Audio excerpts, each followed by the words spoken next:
Moms diary by Ramya. Protein fibre ఉండేలా ఈ రోజు వీడియోలోని 4 రకాల బ్రేక్ఫాస్ట్ రెసిపీస్ ని షేర్ చేస్తున్నానండి. ఈ రెసిపీస్ అన్ని కూడా మనకి అందుబాటులో ఉండే వాటితోనే హెల్దీగా ఈజీగా తక్కువ టైంలో చేసేసుకోవచ్చు.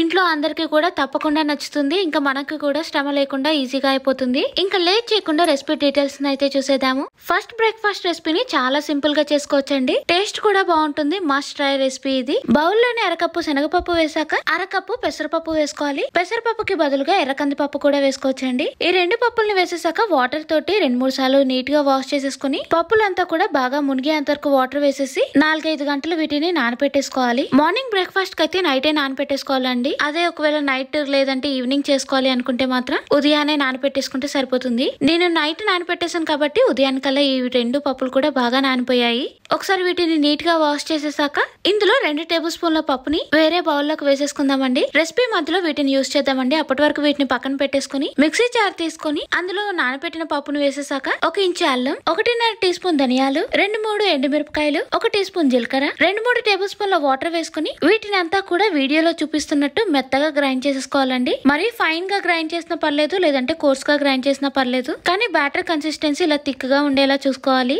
ఇలా గ్రైండ్ చేసిందంతా కూడా బౌల్ లోకి వేసేసుకుని గ్రైండ్ చేసే ముందు పక్కన పెట్టిన పప్పులను కూడా ఇందులో వేసేసి రుచికి సరిపడా సాల్ట్, 1/2 టీ స్పూన్ పసుపు, 1/2 టీ స్పూన్ ఇంగువ, చిన్నగా కట్ చేసిన 1 ఉల్లిపాయ ముక్కలతో పాటు చిన్న సైజ్ క్యాప్సికమ్ కూడా కట్ చేసి వేసేసాక మీడియం సైజ్ లో ఉన్న పచ్చి బంగాళదుంపని తురుముకొని బౌల్ లోకి వేసేసుకుందామండి.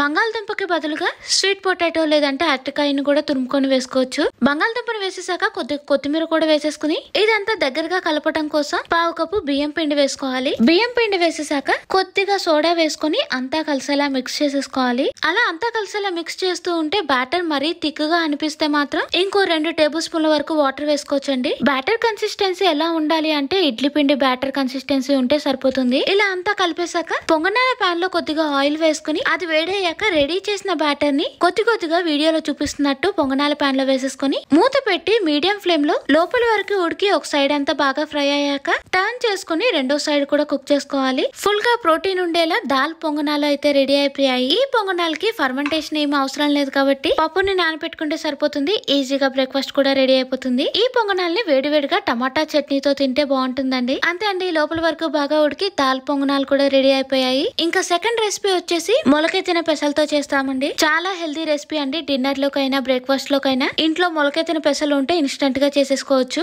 మిక్సీ జార్ లోనే 1 కప్పు మొలకెత్తిన పెసలు వేసేసాక మీడియం సైజ్ లో కట్ చేసుకున్న 1 ఉల్లిపాయను వేసేసుకుని 1 ఇంచు అల్లం, కొద్దిగా పచ్చిమిర్చితో పాటు 1 టీ స్పూన్ జీలకర్ర, 1/2 టీ స్పూన్ వాము, 2 టేబుల్ స్పూన్ల అవిసె గింజలు వేసాక వాటర్ ఏమీ వేయకుండానే వీటిని ఇలా వీడియోలో చూపించినట్టు కోర్స్ గా గ్రైండ్ చేసేసుకోవాలండి. మరీ మెత్తగా గ్రైండ్ చేయాల్సిన అవసరం లేదండి. కోర్స్ గా గ్రైండ్ చేసుకున్నా సరే సరిపోతుంది. ఇలా వీటిని గ్రైండ్ చేసేసాక వేరే వెడల్పటి బౌల్ లోని తురిమిన బీట్రూట్ 1 కప్పు వేసాక క్యారెట్ తురుము కూడా 1 కప్పు వేసుకుని ఇందాక గ్రైండ్ చేసిన మొలకెత్తిన పెసలు కూడా వేసేసాక 3-4 టేబుల్ స్పూన్ల కొత్తిమీర వేసుకుని రుచికి సరిపడా సాల్ట్, 2 టేబుల్ స్పూన్ల నువ్వులు వేసాక ఈ రెసిపీ కోసం సజ్జల పిండిని అయితే యూజ్ చేస్తున్నామండి. ఈ సజ్జల పిండిని బాజ్రా ఫ్లోర్ అని కూడా అంటారండి. ఈ బాజ్రా ఫ్లోర్ మనకి ఈ మార్కెట్ లో ఈజీగా అవైలబుల్ గా ఉంటుంది. ఒకవేళ సజ్జల పిండి దొరకకపోతే మాత్రం రాగి పిండి లేదంటే జొన్న పిండి కూడా వేసుకోవచ్చు. సజ్జల పిండిని 1.5 కప్పు వేసేసాక వాటర్ ఏమీ వేయకుండానే వెజిటబుల్స్ కున్న తడితోటే ఇదంతా కూడా బాగా కలిసేలా మిక్స్ చేసుకోవాలి. అలా వెజిటబుల్స్ తడితో ఇలా అంతా కలిసేలా మిక్స్ చేసేసుకుంటే ఇలా మరీ థిక్ గా ఉంది కాబట్టి ఇంకో 3-4 టేబుల్ స్పూన్ల వాటర్ వేసుకున్నానండి. మనం యూజ్ చేస్తున్న వెజిటబుల్ క్వాంటిటీని బట్టి సజ్జల పిండిని ఇంకా వాటర్ ని అడ్జస్ట్ చేసుకోవాలి. నేను కొద్దిగా వాటర్ వేసి మిక్స్ చేసుకున్నాక పిండి కన్సిస్టెన్సీ ఇలా ఉందండి. మనం ఈజీగా స్ప్రెడ్ చేసేలా ఉంటే సరిపోతుంది. బటర్ పేపర్ మీద లేదంటే అరిటాకు లేదంటే తడి క్లాత్ ని తీసుకుని దాని మీద రెడీ చేసిన పిండిని కొద్దిగా పెట్టి అది వీలైనంత సన్నగా రౌండ్ గా వచ్చేలా స్ప్రెడ్ చేసుకోవాలండి.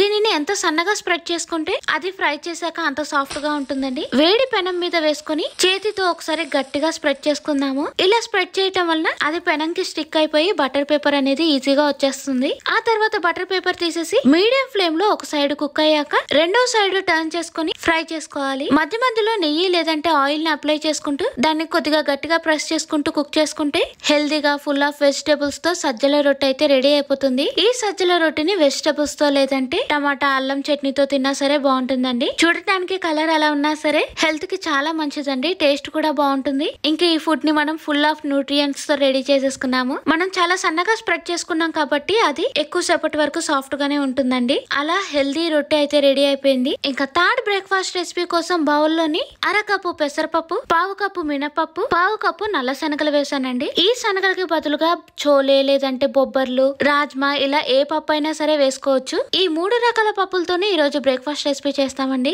ఈ పప్పులన్నిటిని కూడా వాటర్ వేసి 2-3 సార్లు నీట్ గా వాష్ చేసేసాక అవి మునిగేంత వరకు వాటర్ వేసుకుని 4-5 గంటల పాటు నానబెట్టేసుకోవాలి. మార్నింగ్ బ్రేక్ఫాస్ట్ కి అయితే నైటే నానబెట్టేసుకోవచ్చండి. ఒకవేళ డిన్నర్ కి అయితే మార్నింగ్ నానబెట్టుకున్నా సరే సరిపోతుంది. ఈ బౌల్ మీద మూత పెట్టి దీన్ని పక్కన పెట్టేసుకుందాము. 4-5 గంటల తర్వాత పప్పు అంతా కూడా బాగా నానిపోయింది. ఈ పప్పుని ఇంకోసారి నీట్ గా వాష్ చేసేసాక నానబెట్టిన పప్పు అంతా కూడా మిక్సీ జార్ లో వేసేసుకుని టేస్ట్ కోసం 1 ఇంచు అల్లం, కొద్దిగా కరివేపాకుతో పాటు 5 నుండి 10 వరకు మిరియాలు, ఒకవేళ చిన్నపిల్లలకి అయితే మిరియాలు తగ్గించి వేసుకోవటమే మంచిదండి. 1/2 టీ స్పూన్ జీలకర్ర, పచ్చిమిర్చితో పాటు 2 టేబుల్ స్పూన్ల వాటర్ వేసుకుని ఈ పిండిని బాగా మెత్తగా గ్రైండ్ చేసుకోవాలి. కానీ బ్యాటర్ కన్సిస్టెన్సీ ఇడ్లీ పిండిలా ఉండాలండి. అలా అని మరీ ఎక్కువగా వాటర్ వేసేసి దోశ పిండి లాగా గ్రైండ్ చేయకూడదు. గ్రైండ్ చేసిన పప్పు అంతా కూడా బౌల్లోకి వేసేసుకుని ఇలా వీడియోలో చూపిస్తున్నట్టు ఈ కన్సిస్టెన్సీలో గ్రైండ్ చేసేసాక రుచికి సరిపడా సాల్ట్ తో పాటు 1/2 టీ స్పూన్ పసుపు, 2 టేబుల్ స్పూన్ల పెరుగు వేసాక చిన్నగా కట్ చేసిన 1/2 కప్పు ఉల్లిపాయలు, 1 కప్పు పాలకూర నచ్చితేనే వేయొచ్చండి, లేదంటే స్కిప్ చేసేయచ్చు. పాలకూరకి బదులుగా ఇంట్లో ఏ ఆకుకూర ఉన్నా సరే యూస్ చేసుకోవచ్చండి. ఈ బ్రేక్ఫాస్ట్ కోసం చిన్నగా కట్ చేసిన 1/2 కప్పు క్యారెట్ ముక్కలు వేసేసాక కొద్దిగా కొత్తిమీర వేసుకుని వెజిటేబుల్స్ బ్యాటర్ అంతా కూడా బాగా కలిసేలా మిక్స్ చేసేసుకోవాలి. ఈ బ్రేక్ఫాస్ట్ కోసం ఎటువంటి సోడా వేయాల్సిన అవసరం లేదండి. మంచి ప్రోటీన్ తో వెజిటేబుల్స్ తో బ్రేక్ఫాస్ట్ హెల్దీగా రెడీ అవుతుంది. పాన్ లేదంటే పెనంలోకి కొద్దిగా ఆయిల్ వేసుకుని రెడీ చేసిన బ్యాటర్ వేసి వీడియోలో చూపిస్తున్నట్టు రౌండ్ గా స్ప్రెడ్ చేసేసాక మూత పెట్టి మీడియం ఫ్లేమ్ లో లోపలి వరకు ఉడికి ఒక సైడ్ అంతా బాగా ఫ్రై అయ్యాక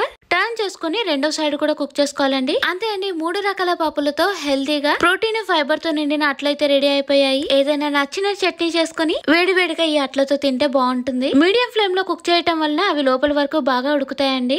అంతే అండి, థర్డ్ బ్రేక్ఫాస్ట్ కూడా రెడీ అయిపోయింది కదా. ఇంకా ఫోర్త్ బ్రేక్ఫాస్ట్ రెసిపీ కోసం కొంచెం కూడా రైస్ వాడకుండా హెల్దీగా చేసేద్దాము. వెడల్పటి బౌల్లోని అరకప్పు ఉలవలు వేసుకోవాలండి. దీన్నే హార్స్ గ్రామ్ అని కూడా అంటారు. రైస్ వాడకుండా రైస్ కి బదులుగా ఇంట్లో ఉండే ఏ మిల్లెట్స్ అయినా సరే యూస్ చేసుకోవచ్చండి. 1.5 కప్పు మిల్లెట్స్ వేసేసాక అలా ఇంట్లో అందుబాటులో ఉండే ఏ మిల్లెట్స్ అయినా సరే వేసుకోవచ్చండి. సజ్జలు, రాగులు, మిల్లెట్స్ వేసేసాక 1/2 కప్పు మినపప్పు, 1/2 కప్పు శనగపప్పు వేసాక కొద్దిగా మెంతులు వేసుకుని వాటర్ వేసి 2-3 సార్లు నీట్ గా వాష్ చేసేసుకోవాలండి. వాటర్ అంతా కూడా ఇలా తెల్లగా వచ్చేంత వరకు వాష్ చేసేసాక వీటిని అంతా కూడా 6-8 గంటల పాటు నానబెట్టేసుకోవాలి. ఉదయాన్నే నానబెట్టేసుకుంటే సాయంత్రానికలా బాగా నానిపోతాయి. సాయంత్రానికి పప్పులన్నీ కూడా బాగా నానిపోయాయి కదా. ఈ పప్పులన్నిటిని గ్రైండ్ చేసి ఒక 5 నిమిషాల ముందు వీటిని ఇంకోసారి వాష్ చేసేసుకుని అరకప్పు అటుకుల్ని వాటర్ లో వేసి నానబెట్టేసుకున్నాను. ఇలా నానబెట్టిన అటుకుల్ని పక్కన పెట్టేసుకుని మిక్సీ జార్ లోకి నానబెట్టిన ఉలువలు, మిల్లెట్స్ వేసేసాక నానబెట్టిన అటుకులు కూడా వేసేసుకుని వాటర్ వేసి మెత్తగా గ్రైండ్ చేసేసుకోవాలి. ఈ బ్యాటర్ కన్సిస్టెన్సీ దోశ పిండిలా ఉండాలండి. ఇలా గ్రైండ్ చేసిందంతా కూడా ఏదైనా బాక్స్ లోకి వేసేసుకుని చేతితో అంతా కలిసేలా బాగా ఒకసారి మిక్స్ చేసేసాక మూత పెట్టి ఈ బాక్స్ ని నైట్ అంతా కూడా పక్కన పెట్టేసుకోవాలండి. ఉదయానికల్లా పిండి అంతా కూడా బాగా ఫర్మెంట్ అయిపోతుంది. ఇలా ఫర్మెంట్ అయిన ఫుడ్ తినటం వలన మన గట్ హెల్త్ కి కూడా చాలా మంచిది. ఇందులో రుచికి సరిపడా సాల్ట్ తో పాటు కొద్దిగా వాటర్ వేసుకుని బ్యాటర్ కన్సిస్టెన్సీ అంతా కూడా దోశలు వేసేలా అడ్జస్ట్ చేసేసుకుని వేడి పెనం మీద మనకి నచ్చిన సైజ్ లో దోశలు వేసుకోవచ్చండి. ఇందులో ఆనియన్స్ లేదంటే ఏదైనా కారపొడి వేసుకున్నా సరే బాగుంటుంది. అలా ఉలువలు, మిల్లెట్స్ తో దోశ అయితే రెడీ అయిపోయింది. అంతే అండి, ఎంతో హెల్దీ అయిన హార్స్ గ్రామ్ మిల్లెట్ దోశ అయితే రెడీ అయిపోయింది. ఈ వీడియోని అయితే ఇక్కడతోనే ఎండ్ చేస్తున్నానండి. ఈ రోజు వీడియోలో షేర్ చేసిన రెసిపీస్ అన్ని కూడా మీకు నచ్చాయని అనుకుంటున్నానండి. ఈ రెసిపీస్ అన్ని మీకు నచ్చినట్టయితే వీడియోని తప్పకుండా లైక్ చేసి మీ ఫ్రెండ్స్ అండ్ ఫ్యామిలీ మెంబర్స్ కి షేర్ చేయండి. ఇంకో మంచి వీడియోతో మళ్ళీ కలుద్దాం. Thank you for watching. Bye bye.